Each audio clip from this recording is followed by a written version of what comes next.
variation in times. It might not be the most that we've ever had, but it's definitely the most we've had recently. So we have 9 o'clock Eastern Standard Time. We have 6 o'clock in Pacific Standard Time. And Ed, where are you calling in from? Liverpool in the UK. Oh It's my 2 God, a.m. 2 a.m. So That is yeah, a commitment, and we really appreciate it. yeah, we super appreciate you being here. And we'll try to stick to the exact hour. Respect that a lot. So, Yes, are you a respect that. Liverpudlian, Ed? You don't sound terribly Liverpudly. No, I'm a Yorkshireman, I which thought, is yeah, 40 or Northern. 50 miles to the east. So not far, but the UK is small and we have accents. If you walk 10 minutes, there's a new accent. Mm. It didn't sound like most of the Liverpudlian accents I've heard. No, I've I was picked like, up a little bit of it, but mostly it's brushed off me. Well, Ed, you were recommended to us because Gino, who we had originally thought was today, was actually supposed to be another night and he couldn't make it tonight. And so he recommended you to come in instead. Now, why would he do something like that? I think it's mostly it's a bet. He's he's been betted into it. So Gino is a very good friend of mine, and we often talk about game design and have wonderful conversations. And I think that's why he's referred me. My history is in comedy. I've spent most of my life as a comedian, playing at the Edinburgh Fringe and touring the world, playing people silly comedy songs, many of which are very nerdy. I sing comedy songs about D&D with my sibling Tommy, and we play a lot of conventions. Part of the reason we play conventions is I've intentionally angled us into a game space because I've always wanted to make games, and it's been my life's ambition. So for the last couple of years, I've been moving to spending less time on the road and more time at my desk designing games and waking up at 2 a.m. to talk to wonderful, exciting game designers. There you go. So, in your origin story, we have comedy, we have music, we have how many years of touring as musical comedian, troubadour type people? Nearly 15. Oh my gosh, wow. Long And time, then, yeah. yeah, and then when did you start thinking about, wait a minute, I could design a game? Oh, I mean, I started thinking that when I was about 12, I think. Okay. I've got years of designs in cupboards, as I think many of us have. For sure. But then seriously. Yeah, it was when the pandemic hit and lockdown came. Obviously, that really, it made live shows impossible for a few years. It made touring impossible, but at first that was just a terrible idea, a terrible contribution to society for a while. I think I was a super spreader in the early days before we knew, because I was going around hugging people and packing them into small rooms, which turned out to be not the best thing for society. Yeah, so lockdown hit and I had a lot of time to myself, and just very immediately I was like, great, I have time now to really sit down and dig into a design and try and apply some of the many theories that I've learned. And I think there's a lot to be said in life for crossing from one thing to another, you know, like bringing skills from one place to another can really lead to a lot of innovation, you might say. Oh, you might say. I almost feel like that sounds like a familiar topic. Is that what we're meant to be covering today? This is like Sesame Street. Yes. For innovation. Yeah. Today's show is brought to you by Innovation and Learning. So again, when we originally were talking to Gino, Gino had listened to Ludology, the podcast that I co-host with Erica Buyeras, and I had mentioned somewhere at some point that innovation is a trap, and that's kind of my catchphrase. Innovation's a trap. I'm the crotchety old man shaking my hand at innovation, and people who think innovation is like the be all and end all of game design, because while saying it's a trap is a little bit of a Star Wars ism for me, because I love Star Wars, it also is sort of it's a little bit of a, what's the word? I might be exaggerating. It's hyperbolic to say it's a trap. Because it may be a trap. And that's where Gino and I got talking about the difference between innovation and learning. Well, not really the difference, but the intersection of innovation and learning, and how he, in one of his past jobs as a person who studied product design, how when the design became too innovative, the sales of the product went down, or the adoption of the product went down, or the usability of the product went down. Oops, like my microphone. And so that's actually kind of where it all started. And Mm. because Gino couldn't come, he said, "Well, Ed's actually probably better to talk about this than I am." And so now you have to regale us with, tales of innovation and learning. Yeah, So How that's was absolutely. that? I'd that's the love to. topic that we're just going to throw at you at 2 a.m. How's that feel? It feels great. I was, Okay, that's good. I was, Because otherwise, sorry. it's what we're doing. It's what I signed up for. I was listening to a podcast recently. I can't remember who was speaking, but he was telling a story of he got into game design and he'd done so from finance. He'd been in finance for years and got very successful at it. And he was at a party, like at the end of the year, they'd have a big party around finance. And reward all their employees. And he was at this party. It was 2 a.m. He was drunk in a fancy vodka bar, and he was thinking, "What am I doing here? This is not the life I want." And he looked over, and two of his co-workers were excitedly talking about finance, and he realized that that was the best place for them to be because that's where they wanted to be. And his advice, the takeaway from that podcast that stuck with me for a long time, was be where you want to be at 2 a.m. talking about the thing. So it feels good it. to be here. Right. 2 a.m. Yeah, in the morning talking about game design. absolutely. So off what you were just saying, there's it reminds me of the teachings of Ryan Clark, who's an indie video game designer, and talks a lot about hooks.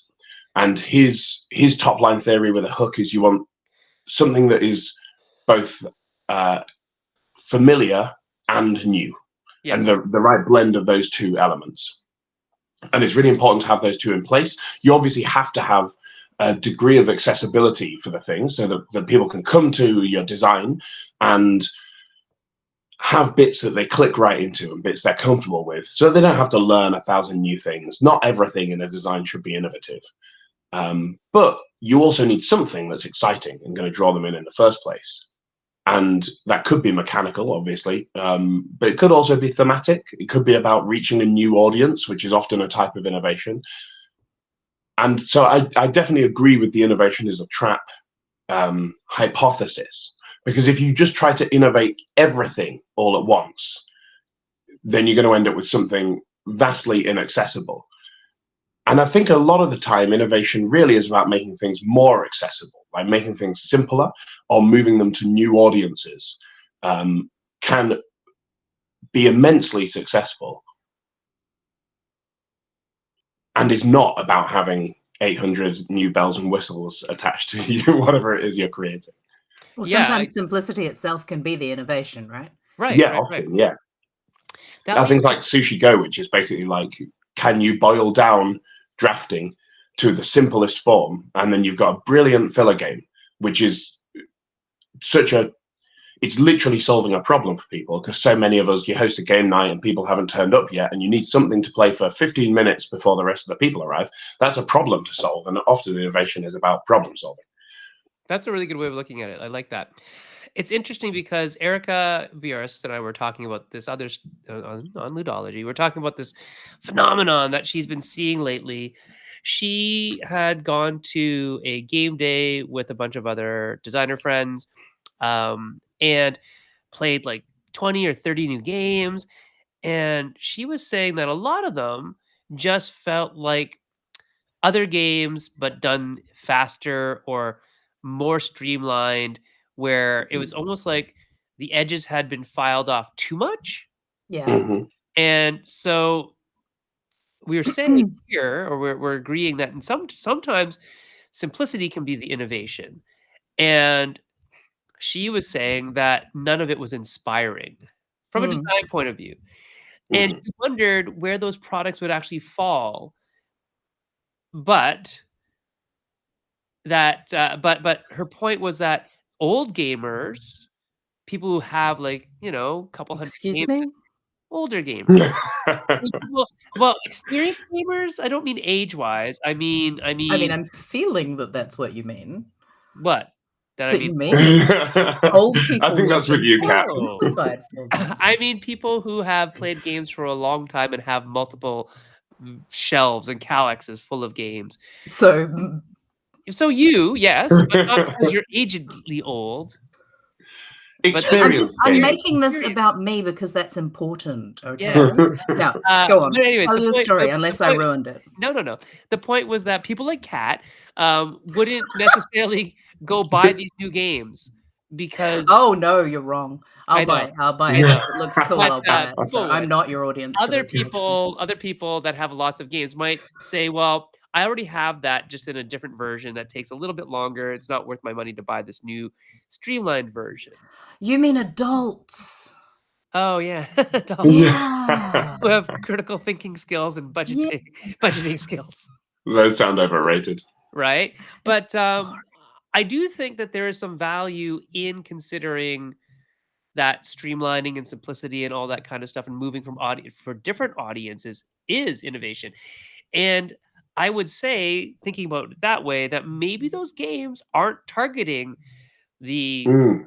older, more experienced gamers. Maybe they are targeting newer gamers who don't have a lot of games under their belt yet I or in their think that's a shelves yet. really good way of looking at it because for a lot of people and this is in no way disrespectful, this is just, different people have followed different paths. Yeah. A lot of people who have only had access to the basic games or the classic games or those sorts of things, it is really difficult to move from there into a different environment. And actually, the reason I had brought out my duck again is because in a lot of cases, if it looks like a duck, people feel much more comfortable, right? It looks like a duck, it quacks like a duck, it's a Mhm. duck. Okay, I know how to play this game. This has cards. You shuffle them, you deal them. I get this bit and I can learn the rest.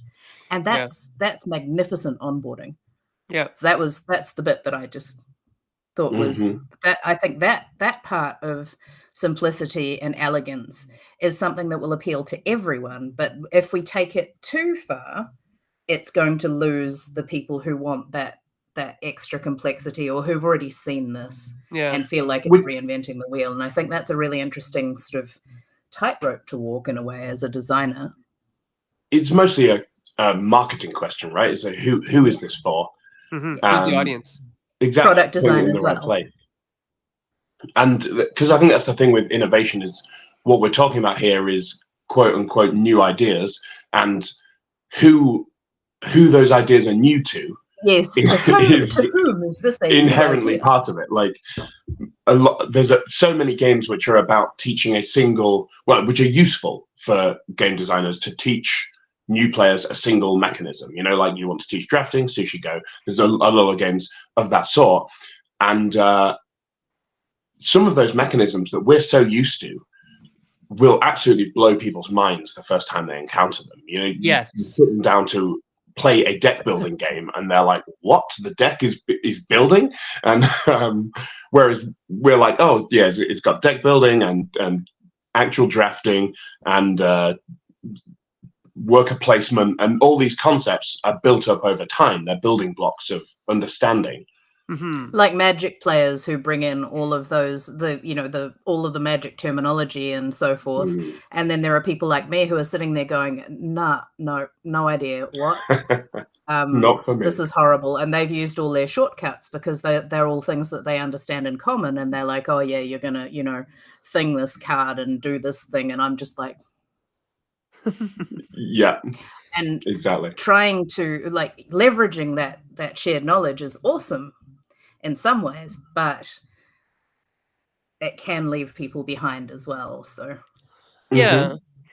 it's an interesting one to try and figure out, Right. who's your audience, and if your audience is someone who's got experience in that area, how do you still make sure that their friend who sits down to play with them gets to join in? I think a really good example of that for me actually was Cat in the Box, which is a trick taker. I had never heard any of the terminology around trick taking. I've played a bunch of games like that, just standard card games like that, but I didn't know what lead meant. I've Oh, never heard okay. anyone say, in New Zealand, we don't use a lot of that terminology. You'll say who starts or those sorts of things, but you won't talk about the lead. We don't really, in a lot of casual games, we don't talk about trump suits and things like that. So while I kind of understood that, I wasn't completely clear on what it meant until I had translated How it. do you even play games then? Yeah, I'm We kidding. just don't use the same words as you. It's like lots of know. other things. We don't use the same words. We don't use the same hand signs as you either. Please tell me there's fun Australian words for a Trump suit. A Trump There hat. might, I think Aussies in particular have more of those kinds of terms, like where they use something different. But in New Zealand in general, it's much more like, yes, we do talk about the Trump, this is Trump's or whatever, but it's in a lot of the places where I've played card games, it's much less formalized. We don't talk about melds, for example. We'll talk What about, is a meld? a meld is a run or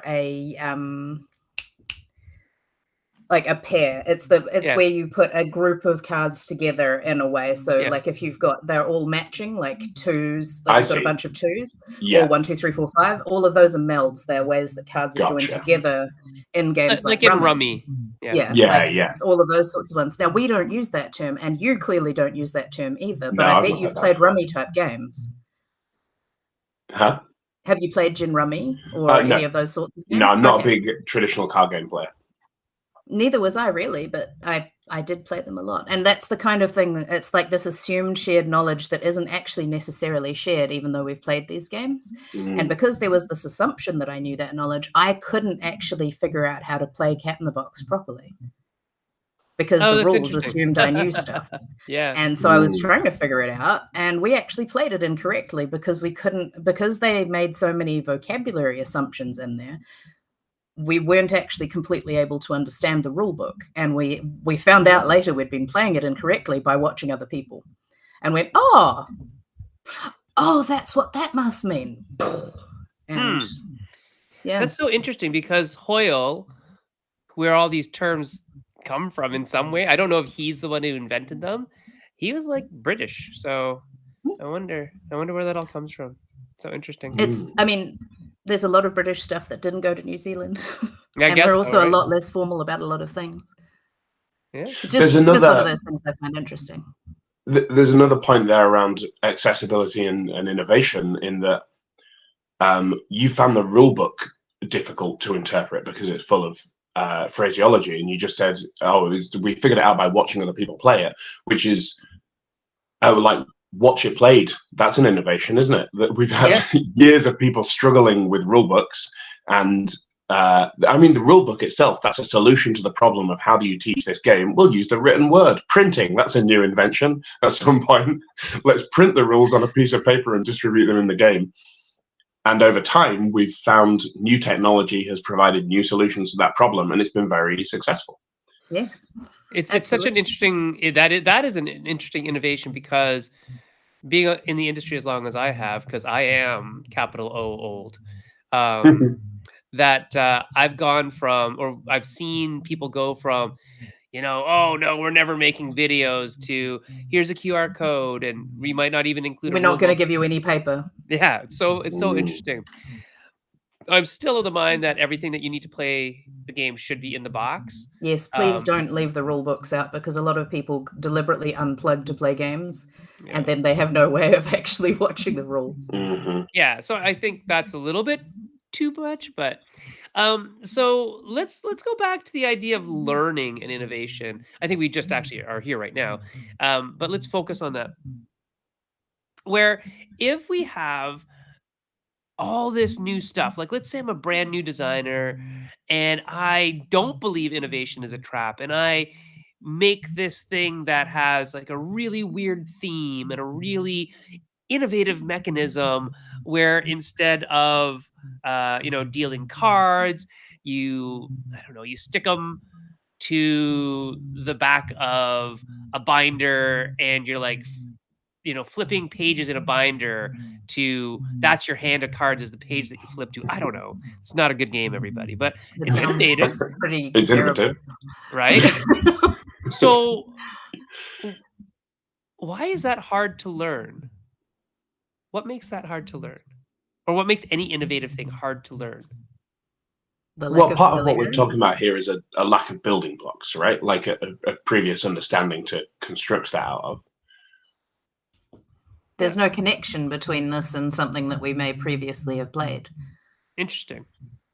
And like that's my feeling, is like someone has gone so far in a particular direction that they've kind of, they need to show they're working for us to catch up.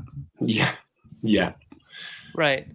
So how do we teach something that is innovative? Or, and another question I guess would be, how do we know when we have that just right amount, that Goldilocks level of innovation? Playtesting. Yeah. It's the You're not solution to wrong. all Playtesting, or problems. I will. Yeah, I mean, I think teaching and onboarding is a fascinating topic that's in some ways another topic, but gradually introducing outlandish elements one at a time is quite important to that, I think. So if you have a bunch of innovative, well, we've already discussed that having a bunch of innovations within a game is probably a bad idea, and that's partly because you'll be splitting people's attention into too many learning places at once. So if you do, for some reason, have multiple innovations, then drip feeding them throughout a learning process is probably the way I would think that is best handled. So obviously video games are very good at that because they have adaptive interfaces, and you can. That's exactly what I was thinking of. The way you do like that first level and you're just learning to steer. Yeah. And the second level and you're learning to jump and run. Yeah. And then eventually you're like jump and run and grab a thing. Oh, I died. Absolutely, yeah. And we do see that in board games. Gloomhaven does it. Wingspan did it pretty well. Oh yeah. The newer games have got like an onboarding pack in them. What did we just open recently that had a how to play pack in it, and it had like a beginner? Spirit Island also has it, where they recommend that you play a particular setup to start with. A lot of games that have a scenario of some sort tend to be ones that onboard quite well that way. I think that's interesting, because Spirit Island and Wingspan are both games which I would say, for their target audience, are deceptively complex. Like I've heard a lot of people. Wingspan, obviously, that's and made a major innovation in its own way in the reach out to a new hobby, and we've seen that copied endlessly, of people being like quilting, getting thee to a nunnery, farting, everything that could possibly be a hobby. Let's make a game about that and take it to those conventions. And so you get a lot of people who pick up Wingspan because they are ornithologists of some sort, and that is the right word, isn't it? I didn't just say feet. Yeah, good, great. Podologists. And they pick it up and they get away into it and discover it's not a roll and move, and they don't know what to do anymore because their building blocks is Monopoly and a couple of card games.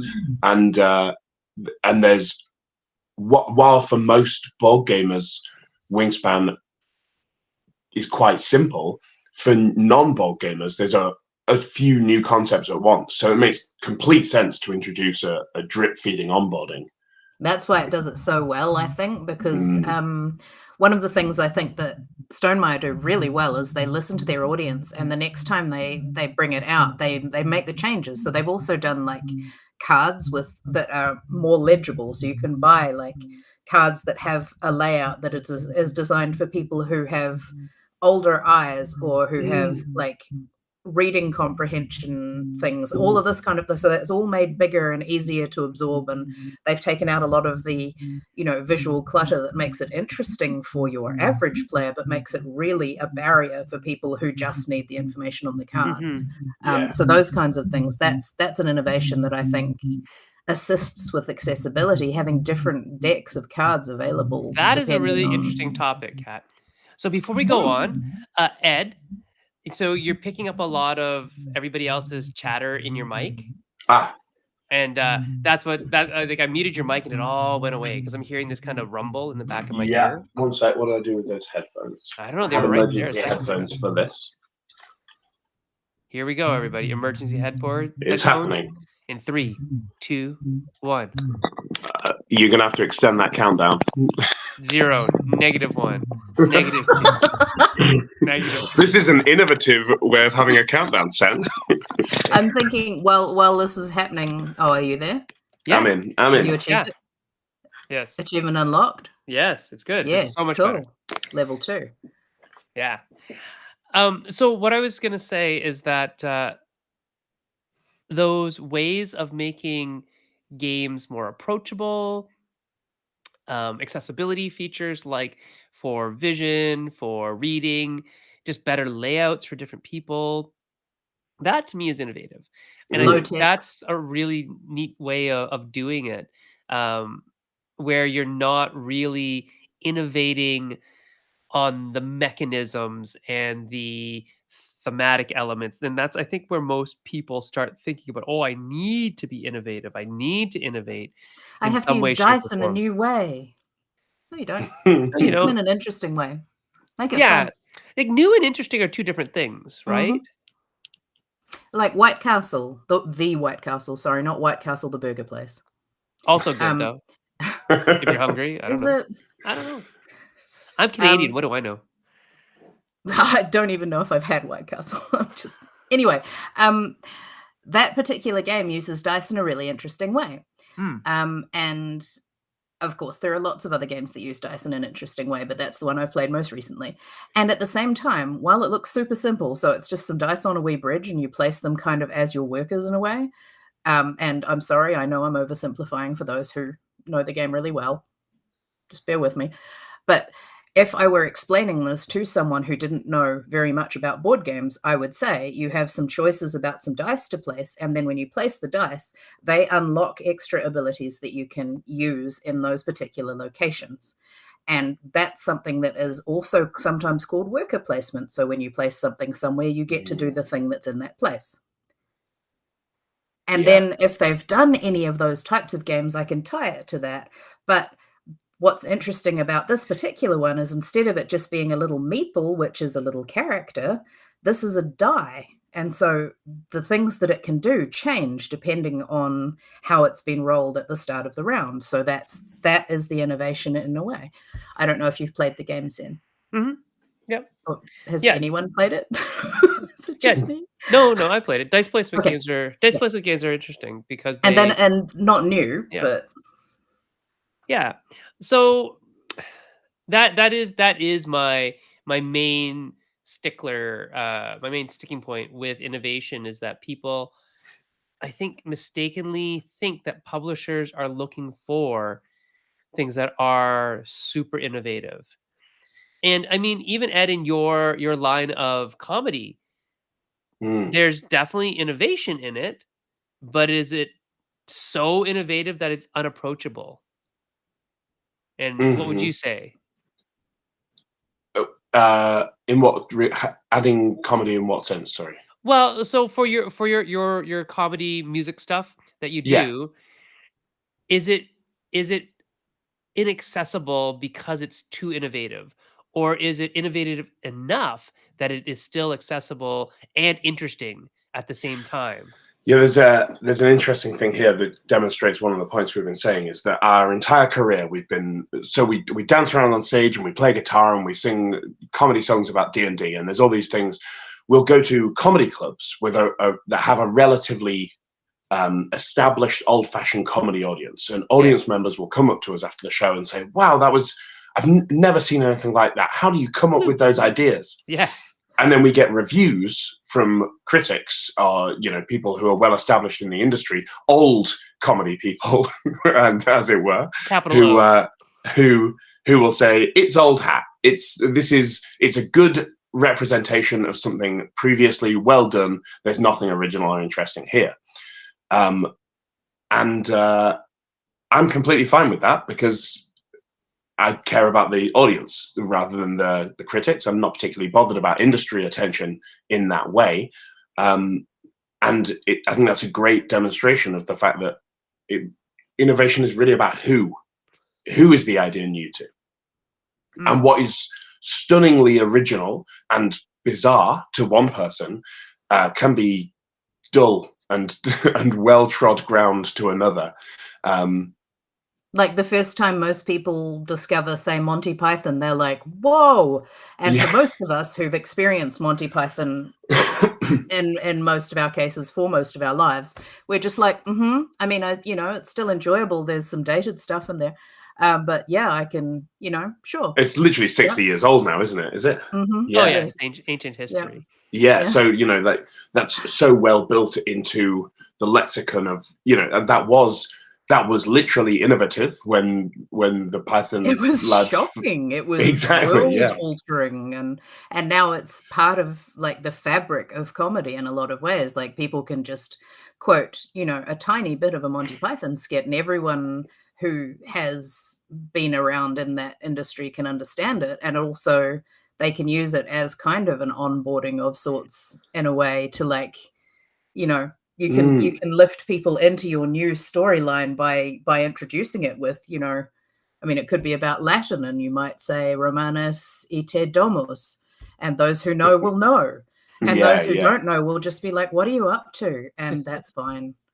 Yeah. Yeah, I think a lot of our career has been indie marketing at Edinburgh Fringe, and that's really you're doing the same show in the same building every day for a month, and you're out there on the street getting people in. So I've spent many years watching what pulls a big crowd, what can Right. just turn up and immediately be filling a few hundred seats every day with very little pre-hype, and that's a really great breeding ground for seeing hooks happen. It's sort of like iteratively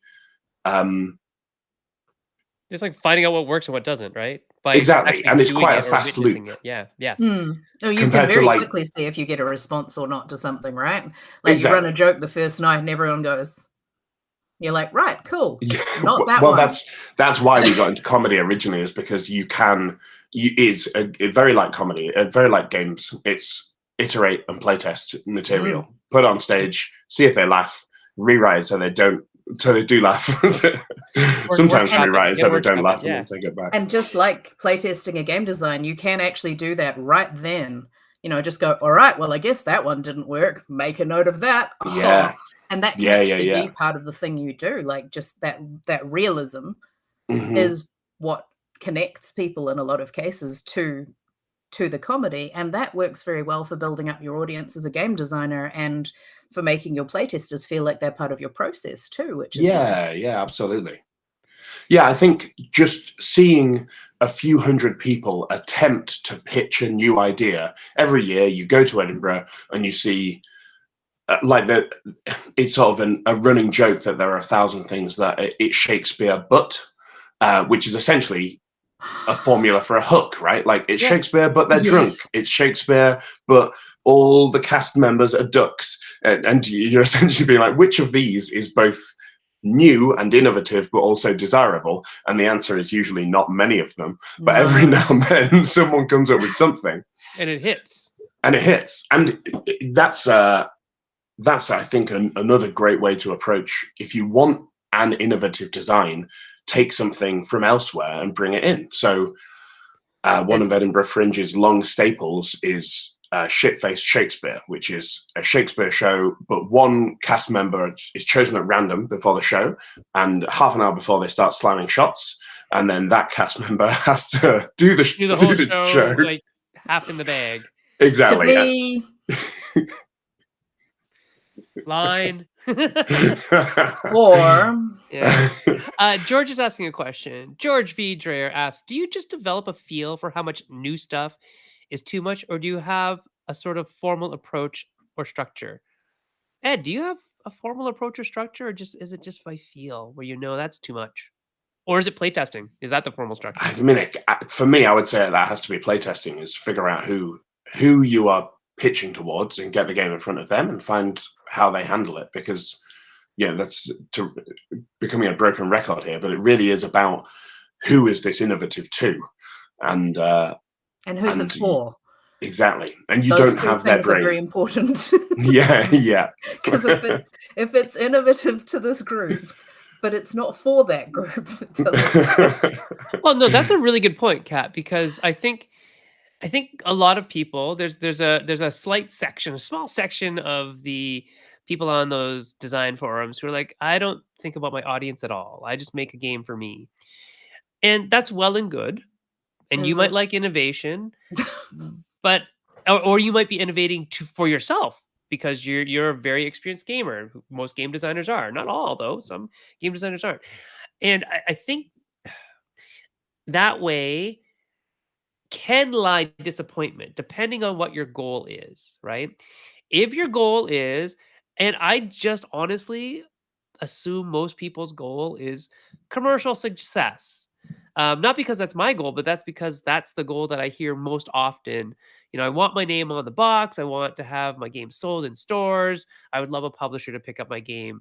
Those are like 9 out of 10 people. Of course, there are people who's like, I just like making games and it's fun. But then there are the ones who are like, I want to make my living out of it. And they're the ones we have to very gently break it to that won't be a thing. Well, it's not even the living part, right? It's like, um, it's more of the you have a better shot of making your living in game design if you maybe aren't designing for yourself as the audience, or if you aren't designing with everything extra innovative plus innovation. Yes. Um, so that's more what that's saying. I think George, I have a good sense now, after being in the industry for so long, of what will and won't be acceptable for specific audiences and for the specific publishers, because I know the audiences of the publishers. So they know their audiences better than I do, but I still have a feeling for who their audiences are. And so I actually won't pitch super innovative games to specific publishers because I know their audiences are more like general gaming. That's not a bad thing. It's just that the Who is it fit, for? yeah, the fit isn't there. So I think, there are definitely gamers out there who are going to want to play Cosmic Frog, which is a wild game about like psychedelic frogs who are giant and own the cosmos and stuff like that. And there are people who want to play that. You've And then put there the are Crazy Frog song in my head now. nope, not the Crazy Frog. Yeah, no, And that's what you did though. but then there are people who are like, that's too much. That's too much for me. And I will say the people who say that's too much outnumber by far the people who say that that's good for me, right? So I think you can be innovative, you can do innovative things, but you run the risk of maybe not getting your game to where you want it or where you think it is. You're narrowing your niche every time you add more and more innovation, in my opinion. It's borne out by all the statistics. I think another way of looking at it is the way people talk about artists. Sometimes you're a painter, sometimes you're a sculptor. Yeah, So either you are someone who throws everything in and then sculpts it away. So like you start with a big block and you cut things away, or you're a painter and you build it up. right. And in both of those cases, you figure out whether this is a thing you need to take away or whether this is a thing you need to add on by testing. And however you're testing it, you could be testing it against your own experience, you could be testing it against your vision, or you could be playtesting. hmm And I think that's probably, Cat, where most people go wrong to start, is that they test it against their own internal biases, right? As designers, they're like, "Oh, I'm a game designer. I know what good games are, and I want X." And I think people are kind of egocentric. A lot of people are. I'm egos. Everybody has, internal biases, right? And so a lot of the stuff, But I'm the one who's right. yeah. Well, I mean, that's part of it, is that you think that what you make is good. And it might be, but it might not be good for anybody else who's not like you, right? And that's kind of what I'm saying, is that if you believe that innovation is a good thing or extra innovation is a good thing, you might be that kind of player who really likes that. But again, I don't think there are that many people out there who are like you. The number of general gamers far outweighs the number of like specialist Not gamers. like you's a really good point. Because, I mean, for example, Ed, you were saying that you haven't really played classic card games, right? Yeah. Traditional card games. So for you, if you came across a game that actually was pretty much a rebuild of a classic card game, you might be like, wow, this is really cool, and it's amazing how well it works. Because you Incredibly didn't innovative. know. Yeah, this is But just Hearts. because you don't know, right? It's like, this is my first trick taker. Wow, trick Yeah, taking so cool and clever, and everyone's like, "This has been around for like ever."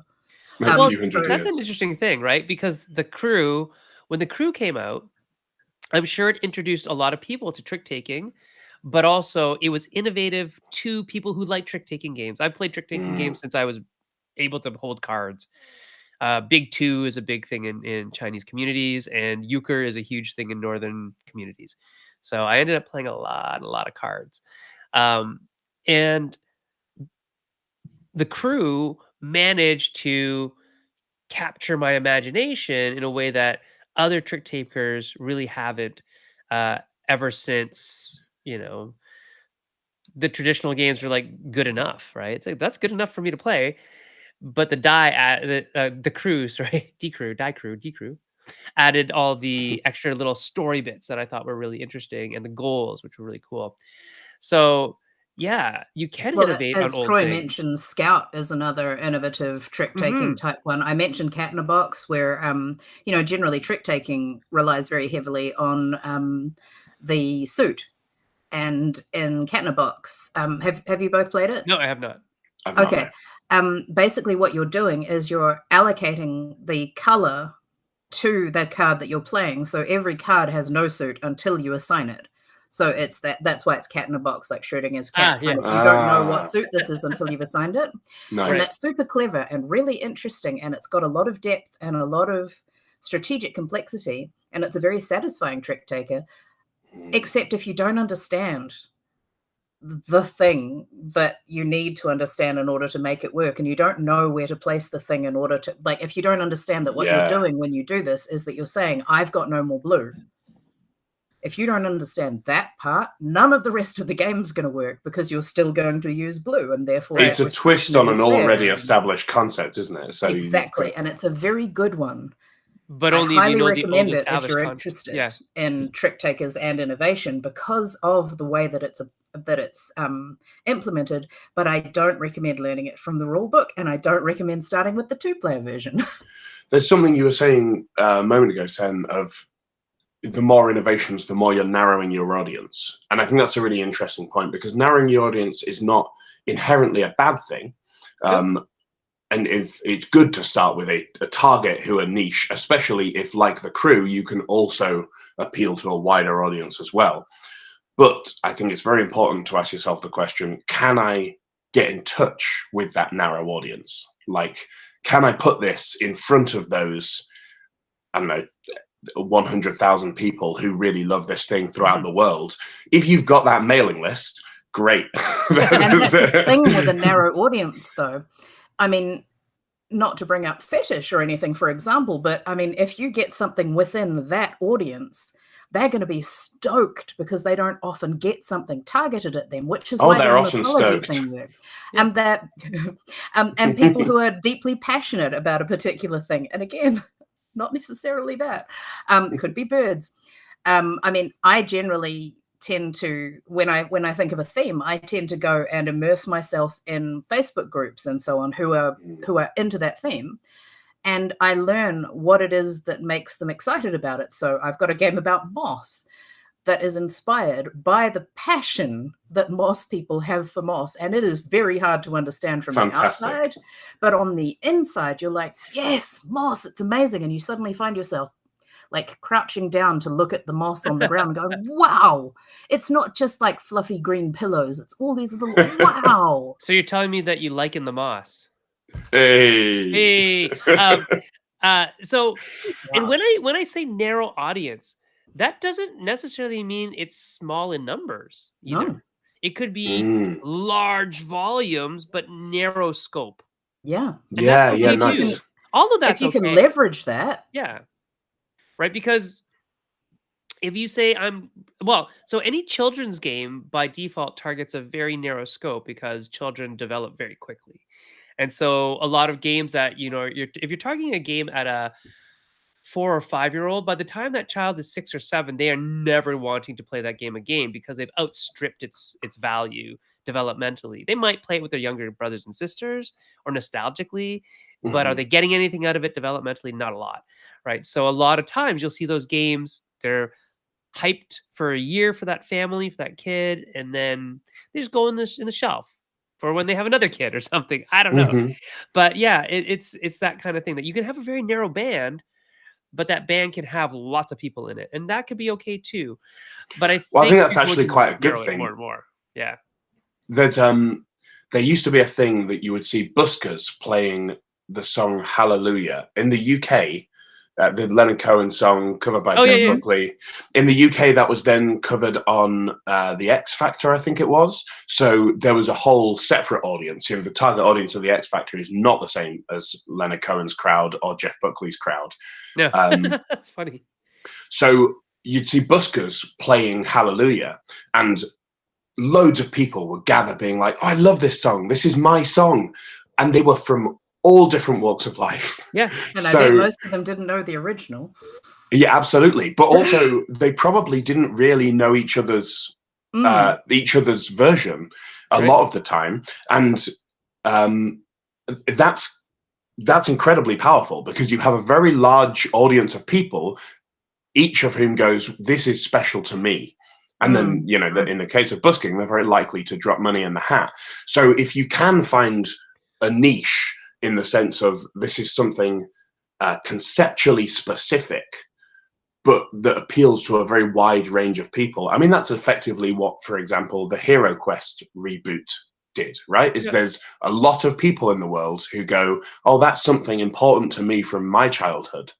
And we all know that everyone is nostalgic about that game because of the market hold it had in the 80s, but it's still, we don't feel that. We feel like it's unique to us personally because, you know, we Yeah, played I it mean, with this one specific friend or that is family member. the whole point of nostalgia, right?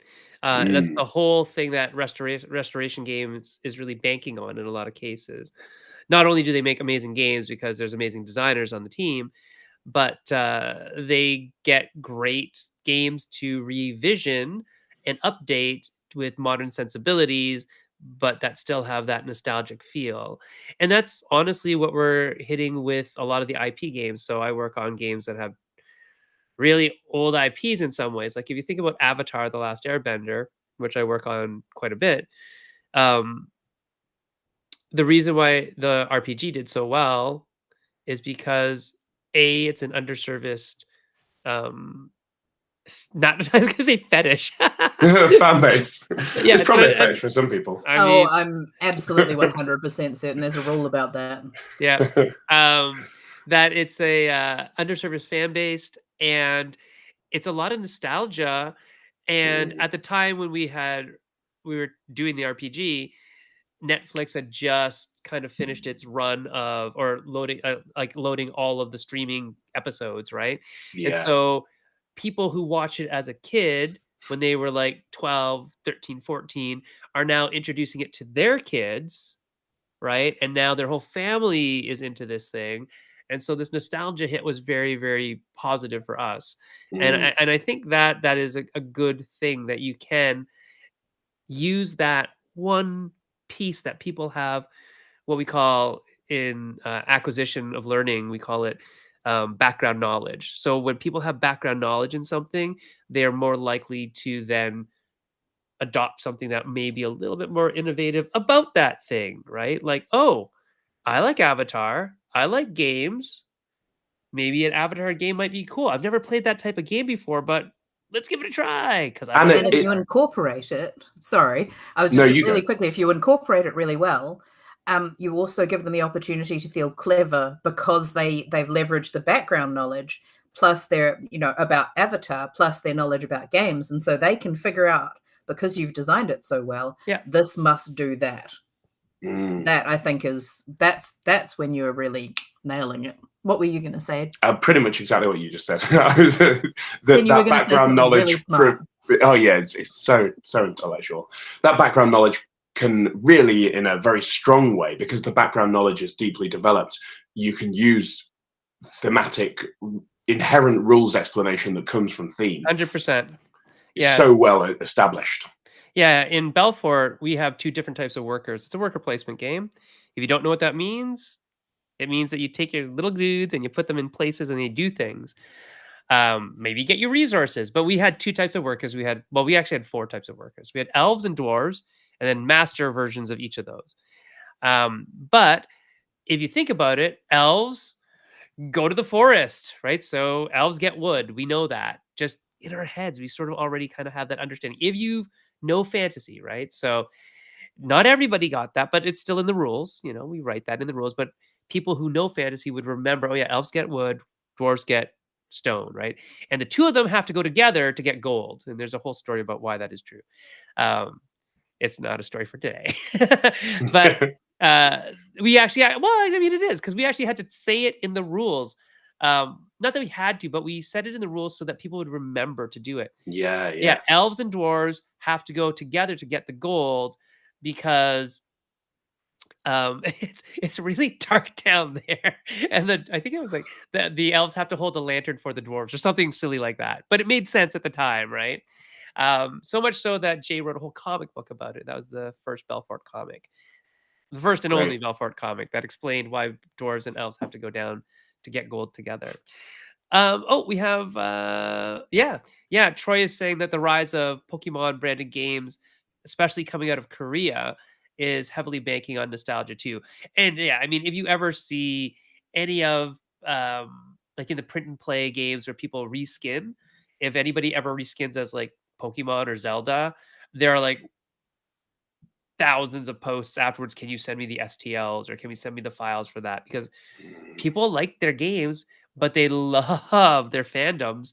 And if the game they like can be translated into a fandom they like Pokemon plus Wingspan, there's a version of it out there, and it is like some people's holy grail, Yeah. right? Well, it's the fantasy, isn't it? Games allow us to live a fantasy. That's one of their primary functions. And these are fantasies that you're invested in and you want to live. You've gone a long way into it and you want to be in there.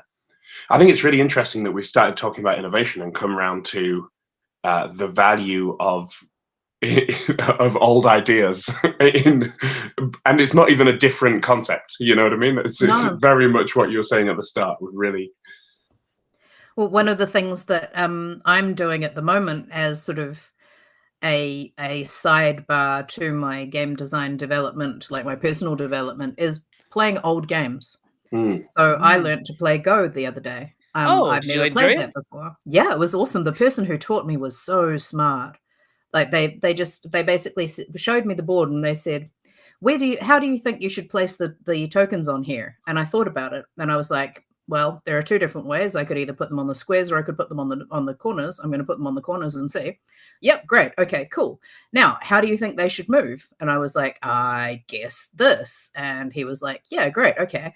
And now, what do you think this situation might mean? And so he sort of led me through and had me make all my own decisions Mhm. until I was playing and I had figured it all out. So I felt like I Oh, had almost designed the game I wonder if they're a from the way that he solution-focused taught me. therapist, because that's how I He do was therapy. just That's it was very, very smart. It was, like, I came away from that thinking, I'm a genius. "No, but I understand the core of this game in a way that I have not normally understood the core of a game after one teach." yeah, And I lost the first time, as I should, and the Yeah, second time, he let me lose and then told me how I could have won, right. which was fascinating because he was capable of rewinding the game Oh, to yeah, where I had lost yeah. and then showed me how I could have played differently. And that kind of thing, I think, is deeply useful as a designer of modern games based on these ancient games. So I've been backing a bunch of different. I think I've got a whole pile of ancient games sitting there, plus the classics. Like, do we still call it Chinese checkers? It feels weird to call it that. It's not But from those China. sorts of ones. No, it's not, It's and from it's weird to Germany. call it that. Yeah. Yeah, Oh, speaking of China, happy Lunar New Year to everybody out there who does absolutely, celebrate. yes. hey. Yay. I'm not There's gonna try and something pronounce it. there's something really interesting in what you were saying about teaching there, and that that maps so much to the trend of invisible tutorials in video games, where you Mhm. very much get the player to teach themselves is the Yes. goal. And there's one of my areas of fascination is to do with comedy. I really think it's interesting, comedy in games, and a lot of what's valuable about that is the way it jokes trigger reward chemicals in our mind, because a joke is essentially a little puzzle that we solve internally. I'm going to brush over that statement, just take it to be true for the moment. And so that's essentially what he's doing in the teaching process there, right? Is he's giving you puzzles, small puzzles to solve. And we so often, you'll read a lot of advice that says when you're teaching someone to play a game, let them win the first time so that they are rewarded by the game. But far better is to let them learn, because we are inherently rewarded chemically when we learn. And if you learn and lose, that's an incredibly rewarding position to be in, because you want to play again. Then you're so incentivized to go again and use what you learned. It's far better than learning a little bit and winning. And he told me how I lost each time as well. He was like, and see, now that you've done that, you have done this. Now, if you have a look around here, what have you left open? And I'm like, yeah, I die now. And he's like, you die now. And that was fine. That's great. And then I was like, can we play again? And he's like, sure, there's no cue. Yeah, go ahead. And I was like, okay. And he's like, do you want me to go gently? And I'm like, no, play properly. And he's like, I won't play properly. I'm like, play properly. And he thrashed me, and it was fun because I got to see how someone does it properly. Totally. I was like, oh, I don't completely understand, but I understand. Cool. And that's something that we can really learn from old games, like the super old games. And again, that's something used in tutorialization quite a lot, is they will show you, in video games, they'll show you what it looks like to be very successful at this game. You know, they'll pit you against a boss who has all the abilities, or they'll let you play as a character with the level 999 super sword for a while, and then take that away. yeah, exactly. Yeah, that is a very common trope, and it's great. Yeah, and that's essentially what he's doing, right? He's being like, if you keep learning, you will one day, young Padawan, be good enough. Be a master like me. Exactly. It was though, there was no sense of ego from this person, which I think is another thing we can really learn from teaching. This was someone who was so excited about what they were teaching that all they wanted was to see that little light go on in your eyes. And that to me was a really important lesson for me about teaching. Yeah. And I wanted to make sure I mentioned it in this context, because I think it's something that we often forget when we're teaching our game. We're so busy that we want, we really need to get to this, into the actual playing and play the playtest, and I want to get all the data, and I forget the joy of teaching and watching someone learn when I'm so busy trying to get you're through gonna get that with a bunch of kids soon, so there you go. I'm teaching a course in game design. Oh, wonderful. It's going to be great. It's going to be That's awesome. really great. They are small people. 8 to 10-year-olds. Yeah. Oh, wow. Good luck. It's my favorite age group. I'm really looking forward to it, but at the same time, I know it's going to be a whole lot. Yeah, 8 to 10 is a great age. 8 to 10 is where their brains are kind of in the right place for a lot of cool stuff. So it's when I was one of my favorite me's. There you go. Yeah. That's a lovely statement. Yeah. I hope another one is now. Yeah. I quite like now. Yeah, the innovation and learning stuff. I think, I would rather see games that were designed to be innovative in small ways about that kind of stuff, like presentation of information and learning and that kind of stuff, rather than theme or even mechanisms, right? I would rather see that. I think that, to me, is where we can make games more approachable to a wider audience that are still analog. They don't have all the great things that video games have, but they have some other great things like socialization, face-to-face around a table, right?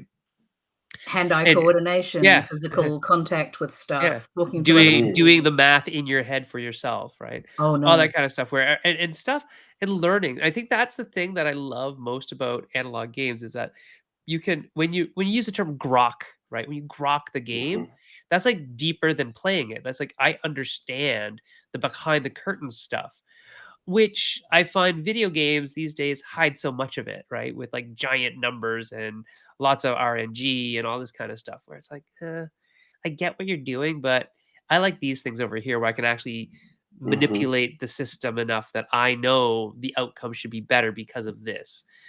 I find that a lot more rewarding to me. Troy is saying that he suspects that that puzzle solving jolt that you were talking about, Ed, may be one of the reasons why Cards Against Humanity was so popular. Troy, we had a game that was not the same as Cards, but it was a game where you paired up a device with a feature and then had to pitch it. And a lot of people really appreciated the facts that you could just put the two cards down and it'd be funny if you combine them correctly. You don't have to do the whole pitch if you're not really good at, talking and selling something. Hmm. And I think that you're right, that there is something about that jolt of brain chemistry when you say this is a good connection, this is going to be funny, this is going to land, of either The finding a good animal joke or bodybuilding ones. understand the joke. The animal bodybuilding ones as well for like little kids. You can see when they're like, I've made a really funny combination, and Yeah, you're yeah, like, yeah. Yeah, yeah. yes, I you mean, have. that's a juxtaposition, right? Like if you have something where the feature directly contradicts the functionality of the innate object, that's going to be funny because it creates a visual image, and that's inherently satisfying. I can't see the chat. What did Troy say again? That the puzzle solving jolt is why Cards Against Humanity was so popular. That's what he suggested. It, Yeah. Yeah, I yeah, mean that is essentially the matching up of ideas. There yeah, is what makes that work in the way that it does, and I think part of the success of Cards Against Humanity is that it uses that trick to come up with amusing imagery and concepts without requiring much from the player themselves. yeah. They just have to combine the two. They've got the bits. And it's not Yeah, your You just fault got to that you join them put together. those together. Those were the choices you had in exactly. your Which is the hand. kind of negative thing about that from a social perspective, but For it sure. did get lots of people lots of laughs. So I mean, there's the sort of, I mean, it was around about the same time as we had all the dead baby jokes and all those sorts of things, which were horrifyingly funny. I remember being the age where I was like, oh, and I was collecting them and telling them. And, I mean, everyone goes through that stage to a certain extent. And I think part of the appeal of this game as well is that you got to do that stuff without it being your fault. Yeah, that's very much a thing in comedy in general. Is that one of the things that will most quickly kill a joke is the sense that it has a negative social impact, especially if the negative social impact is on people near you. So you will see if you go on stage, if you have a racist comedian, there's plenty of them out there, and they have careers. They go around and they play to racist audiences, and those people don't feel those jokes have a negative impact on anybody. They're perfectly happy to laugh at them because, from their worldview, there is no harm being done here. It's just a joke, gosh. Exactly, and any harm that other people claim it's doing, they're doing because they're whiny or You're their problems are soft. made up. That kind of thing. They What don't. a They don't. snowflake. The privilege makes it invisible to them. The harm Yeah. that this is doing. But if you play a set to a reasonable audience, then if you drop a racist joke in the middle, you're going to lose a lot of people, even if there are people in that crowd who themselves, their worldview would not mesh with that joke. So would not. If there are racists in the crowd, they will probably still not laugh because they are surrounded by people where there could be social judgment. And the other way, when a joke is has just an edge where you think it's funny, but you don't know if it might be causing harm to other people. People won't laugh at that joke a lot of the time because they'll be like, I'm not sure if this might be upsetting to the person next to me. Yeah. And so they'll hedge their bets. Well, good people won't do that. Yeah. And that is the majority of people, I think. And the I thing mean, with Cards Against you have more Humanity is experience with these audiences. I mean, I've seen a lot of people laugh at things where I'm just like, what? yeah. I mean, yeah, we see it all the time. It's an ongoing debate in comedy about, can you joke about everything, that we won't dig into here. But Yes. Well, as Troy says, always punch up, never punch down. exactly, So. yeah. But that's part of the what makes Cards Against Humanity smart as a piece of design is it takes away culpability Yes. and responsibility for what you're Yeah. saying. Like, you didn't say a 12-inch black dildo; it's on the card. The designers are such bad people. Yes. But it falls exactly into the space where we can brush it away, and then people decided, actually, largely, let's not brush that away. Let's in fact maybe just not play that game, becomes the solution over time. I still have my copy, and I use it as a reminder to myself. So I'm keeping it so that I can remember how people thought. So I can look at it again and go, this was okay once, Yeah. rather than as an example of something I want to do. Yeah. At some point, I'm probably going to, but it's like, history always repeats, and people get to the point where they don't believe that something was a thing. And so I feel like it's almost my responsibility to hang on to it so I can go, actually, no, it is a thing. Let me just show you this was okay once. Yeah, the ethics around all these things are very complex, aren't they, in terms of what's the right choice to make here. Yeah. That's a little bit of a, let's see if we can, let's lift this up a little bit. No, Yeah. Troy, no, I suppose it wasn't ever really okay, but also, like, society has changed quite a bit since it was released, and people used to laugh at things that horrified them, and now they don't. And I think that's well, taboo progress. is one of the bases of laughter, right? We say saying naughty things, saying, ooh, poopy nipples. Exactly. Grunty. Actually, I just made myself laugh because I said poopy nipples, and I was like, why are the nipples poopy? Rotary. I don't want to know. I don't want to know. I don't want to know how that happened. Yeah. It's definitely 3 a.m. for you. Yeah. Not 3 it really is. No excuse for laughing. It's the poopy nipples hour. Right. Stop that. That's now the name of your new show, Poopy Nipples. Okay, great. Good. I'm glad that's a brand that I'm running with. I'm so pleased it represents me now. Yes. Yeah, I mean, this is you forever now. This is recorded and it's on the internet. So, oh, good. Lovely. I've said words. Yeah. That is interesting, though, because, like, if you look at Cards Against Humanity and you think about, did they innovate? Did they innovate in a way that made it hard to learn or easy to learn? Right? I mean, they absolutely innovated. Like, that was the print and play at home game that you couldn't even buy in shops. Like, that is one hell of an innovation. It kicked up a lot of stink. People didn't like it.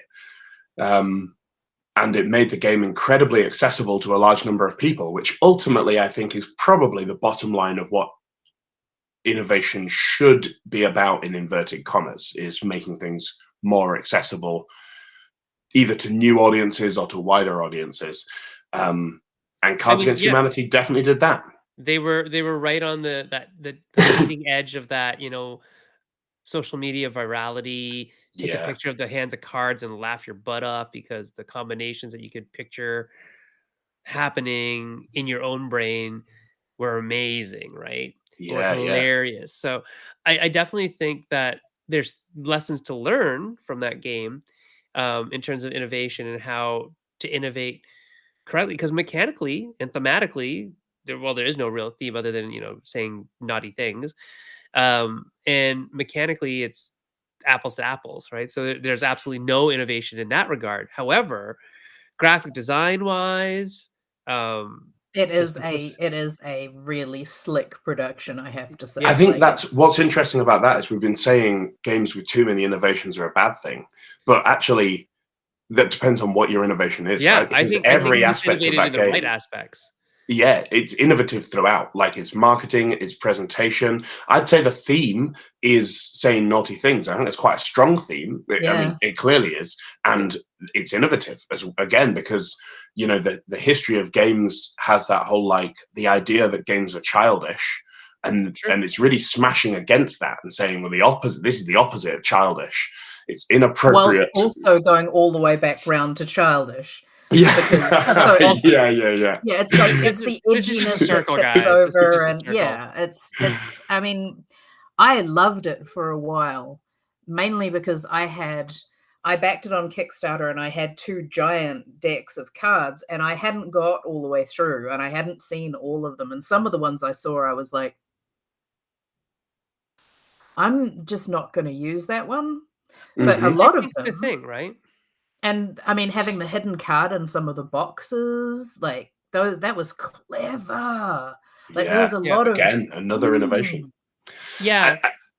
I think it's a real thing as well. Anything that turns up and changes the industry, anything that shows up and has copycats, thousands of They're copycats. still going. They're It's still true. doing They're still copies of this game. yeah, and that's a marker of innovation, right? And I think over time we come to accept those ideas. I just in about the last 5 minutes I woke up and I feel like I'm like, oh, let's get really excited. Let's go. I'm going now. And Over that's time, the those show, things everybody. become accepted in the way that we're now like, oh, Monopoly. People are like, why is Monopoly so popular? Well, it's incredibly innovative at the time it came out. Trivial Pursuit, a popular game, the first game that used cards printed with questions on. That was a hell of an innovation. But so Canadian cool. innovation.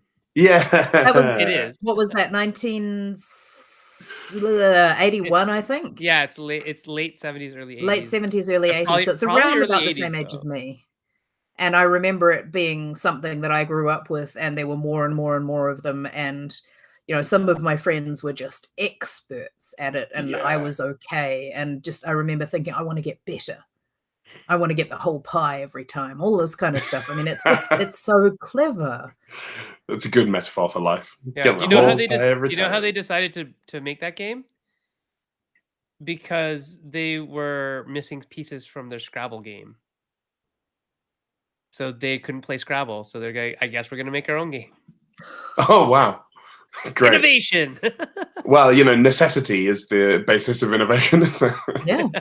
I mean, that's Stay poor, stay hungry. Yeah. That's definitely the reason that I've designed a lot of the games that I have now forgotten. Simply, we have to entertain smaller humans for long enough. I mean, one that I've just recently mentioned was we were on the metro in Paris, and I had 2 younger siblings who were not going to behave themselves. And I came up with a game for us to play, which was the secret game, where you had to be still and silent for as long as possible. And the person who was able to do that for the longest would win. And if we could all do that until we got off the train, then we all won. I love it. Worked. Innovation as problem solving is what we were talking about earlier, and you solved a problem. It worked. I mean, I think I was like 11, so they were like 8 and 6 or something. So yeah. Back in the day when 11-year-olds and 8 and 6 years old could go on the Paris metro. Oh, we weren't alone. We were there with parents as well. Okay. But I could tell my parents were getting irritated, and I was usually in charge of the younger siblings, and I was like, well, I'm going to wear this, so I need to find something to shut the younger ones out, or else I'm going to get in trouble. So. There you go. Excellent. Well, you know what? It is 10:14 where I am, so that means 3:15 a.m. for you, sir. Whoop, whoop. Whoop, yep. whoop. I'm just getting going. Yeah. Yeah, your day's going now. You're ready. You're going to make the next Cards Against Let's have an energy drink. I'm going clubbing now. I was just going to say the raves are just like starting. It's just kicking off down in the city. I'm off. Yeah, there you go. What day even is it? Is this? No, this is Wednesday. There can't be anything. It's Thursday for him. I don't know. Yeah. Yes, of course, it's Thursday. Yeah. Oh, yes. Then in that case, yes, things will be happening. But it's Thursday morning. Yeah, it's Wednesday night. Yes. Which I don't know if that's a big night on the rave scene. I'm a few years past the rave scene now. Wednesdays and Thursdays were good days for going out because they often have like the cheap drink deals and things like that, and they're the sort of, but the clubs often close earlier too. So Yeah. those were the days. I was more on No. the Sunday scene. I like Um, the Sunday nights. Um, I was the anyway, up all night and then go to work in the morning for like and be like, I'm Amazing. good. What do you want? oh, and Troy is saying in Korea it is 12:14 p.m. on Thursday, so Happy it's Thursday. lunch in Lovely. Korea.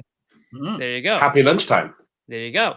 So I think it's time to let Ed go to bed. Although he looks like he's ready to go clubbing. I don't know. This has Right. been such a joy. Thank you so much for having me. Well, How thanks for nice to talking. You've spend done time with you. amazingly well. Yeah, I'm for being very thrown to the impressed. wolves. Very Time entertaining. zones can't keep me down. Yes, Yes. that's it. You All did right. the thing. So everybody out there, we would love to know your thoughts on innovation. I think my thoughts on innovation have been broadened, which is good because I still do think innovation is mostly a trap, except when you're doing it in things that aren't theme and mechanisms, right? Like if you're innovating around the product, like in marketing and how to teach it, I think that's great. I think you're probably doing the right thing because that's where games actually probably need innovation. Marketing being one of the worst things that happens in hobby gaming. Like hobby gaming companies actually don't really understand marketing, in my opinion. I would And then suggest teaching. that rather than innovation itself being the trap, the drive or the pressure to innovate is the trap. So innovation in and of itself, I don't think necessarily is the trap, and that might be where you get pushback. But the Eh, sense that we have to innovate in order to be successful, that every game must be innovative, I think that might be, well, for me, that's really what I'm saying, to I be know honest. that's what you're saying, but I think people don't necessarily hear that when they hear what you Yeah, say. people are funny. So we've translated that for you now, folks. Yeah, and on next week's show, we'll have my other thing that gets people mad when I say modularity is a trap, and We there's will? reasons for that. No, that's not what next I week's show was is. like, "Oh, no. Is that what So we're doing actually next week?" actually next week we gotta talk about because, I'll be away. I'll be in Oh, Arizona yeah. in Mm. a closer time zone, but I don't know what my internet capabilities are where I am, so we might not have a show next week, but, Kat and I will talk about it, and we'll figure something out. If we have a guest, great. If not, also great. I know that, we're having on February 28th, we are having Panda come on, Panda Manufacturing, major game manufacturer.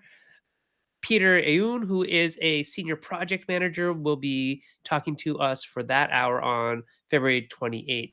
And then after that, we have a bunch of weird conferences going on. So let's see. You're at Gamma, and then we're both at Unpud Prime. Wow, that's coming up soon. Holy cow. And, It's very soon, yep. yeah. So there's a lot of stuff going on, and then we'll have a bunch of weeks, and then we're at the gathering, and it's gonna be lots of stuff going on. We'll see. So, We'll I let you mean, know. yeah, We'll plan. we'll We'll be tell you here. about stuff when we know what we're doing. Yeah, so we'll announce it all on Facebook, on Twitter, on Blue Sky, on all the things. Instagram. Yeah, Instagram, all the things. Speaking of which, if you want to reach out to me, you can find me at Senfeng Lim on Twitter and Blue Sky. Kat, you are. At Drea Inc. on all the things. And we are both at Maple Syrup on all the things. Ed, you can find Ed on Instagram at Ed Jollyboat on Instagram. And Ed, do you have any of your songs and stuff up on there? There's a few bits to view on jollyboat.co.uk. Okay, So cool. there's a show reel there. If anyone's at UK Games Expo, we're doing a show there on the Friday and the Saturday nights. Oh, neat. Excellent. And I'll also be hosting a panel discussing comedy in board games and role-playing games Oh, on fascinating. the Saturday at UK Games Expo. When And in is terms UK of Games shout Expo? outs, first weekend of May, I believe. Yeah, it's soon. It's But not on as your soon as schedule, Kat. So I just That's because I can't go to the UK just randomly like some kind of rich person.